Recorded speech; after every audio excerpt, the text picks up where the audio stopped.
Vipi ndugu yangu? Sasa Kwa nini?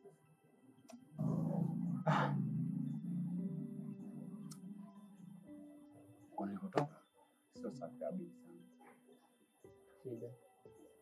Pale nilipokuwa nimeenda kufosi barua nimekosa.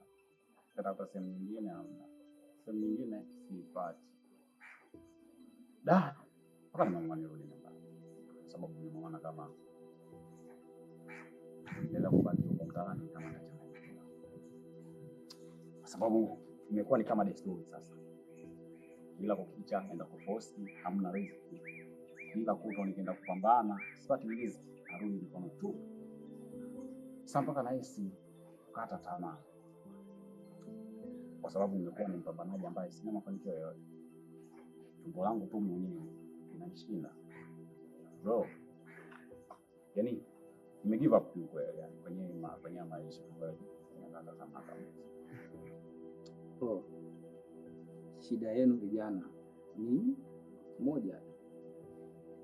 Wakati wa alfajiri unapofika, watu wanaamshwa kwa ajili ya kwenda kufanya ibada, nyinyi mnaamka kwenda kukimbilia vibarua. Nataka nikutolee mfano mdogo, labda utakufunza kitu.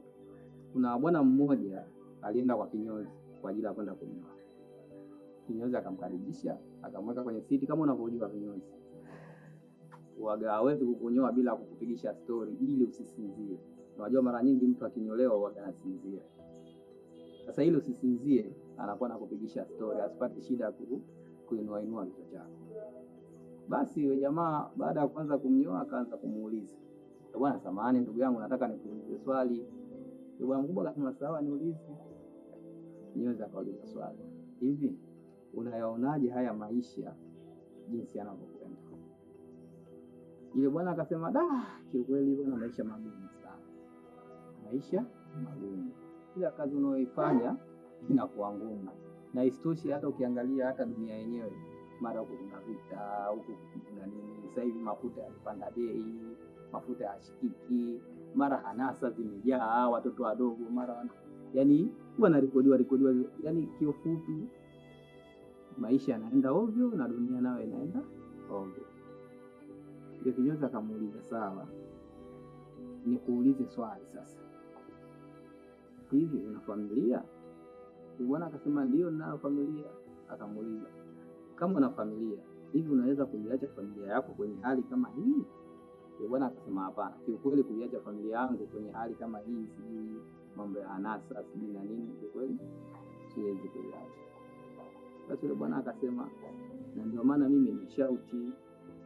Unajua kuna vita, watu wanauana wenyewe kwa wenyewe. Unaelewa? Kuna hanasa zinaendelea za ovyo. Sawa? Kazi ngumu, maisha hayaeleweki, maisha yamekuwa magumu, mambo yamekuwa ovyo. Hiki ndio kinachonifanya mimi niamini kwamba Mungu hayupo." Yule bwana akakasirika. Kainua mkono akampiga mkono. "Wewe unasema Mungu hayupo mbele yangu mimi? Wewe unakufuru mbele yangu?" Yule bwana akatoka wakati wake akashaanza kunyolewa. Sasa hivi naendaje nyumbani? Itafikaje kwenye hali kama hii?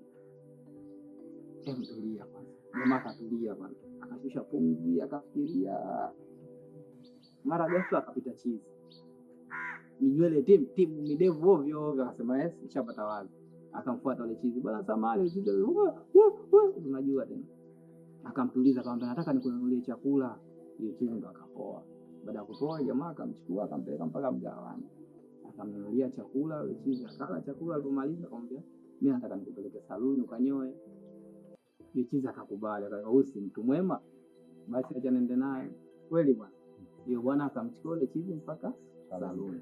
Kufika saluni akasema, "Kweli nimeamini hapa mjini hakuna kinyozi." Yule kinyozi akashangaa, "Hakuna kinyozi? Na sisi kina nani?"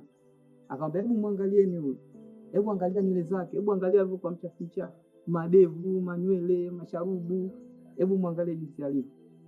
Hivi wewe utaniambia hapa kuna kinyozi kweli hapa?" Kinyozi akacheka sana.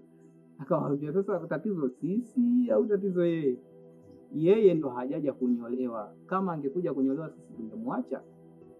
Singemwacha. Wewe ungemkuta hivyo kama angekuja kunyolewa? Kwa vile hajaja kunyolewa na ndio maana hatujafanyaje? Sijamnyoa, na ndio maana ukamwona yuko mchafu, ila kama angekuja kunyolewa usingekuta hivyo. Yule jamaa akasema basi kama kweli chizi hajaja kunyolewa, na ndio maana iko hivi, na hata sisi hatujamrudia Mungu wetu, na ndio maana yanatokea haya yote hapa duniani unayoyaona. Kama tungemrudia Mungu wetu, kama tungefuata maamrisho yake, kama tungekuwa tunamfuata, yasingetokea haya yote unayoyaona sasa hivi. Ila kwa nini yanatokea? Kwa sababu hatufuati maamrisho yake, na ndio maana tuna makazi hamna, anasa zinaendelea kuwepo, watu wanauana tu kwa sababu hatufuati maamrisho yake. Kama tungekuwa tunamfuata, mimi naamini kisingetokea kitu chochote kile. Sio, utakuwa umenielewa? Nafikiri kuna kitu utakuwa umejifunza.